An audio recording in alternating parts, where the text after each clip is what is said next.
I like to think about it as a golden rule. Think about it, anything we do, anything to anybody else around the world, what would we do if they did that to us? What if the Chinese came into the Gulf of Mexico and took over the Gulf of Mexico? I know we in Texas would be pretty annoyed. And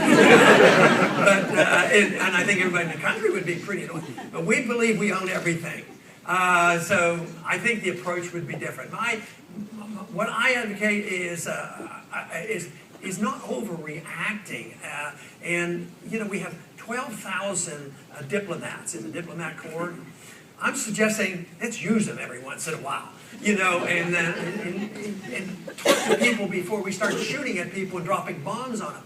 Because it was exactly that Jack Kennedy did on the day I received within a couple of days of receiving my draft notice in October of 1962.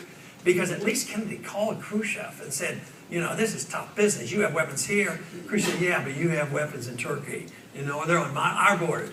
So they came to the common sense and say, you know what? Maybe we'll just back off. And the two agreed to it.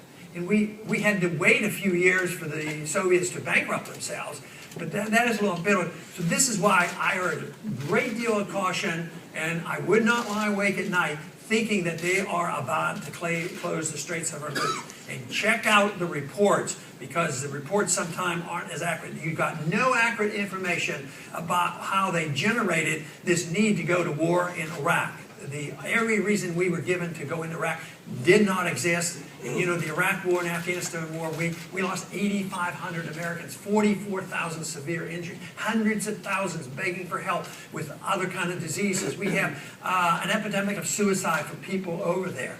I'm just suggesting we can't afford it. It's not helping our national defense, and their scare tactics are they're blown out, way out of proportion.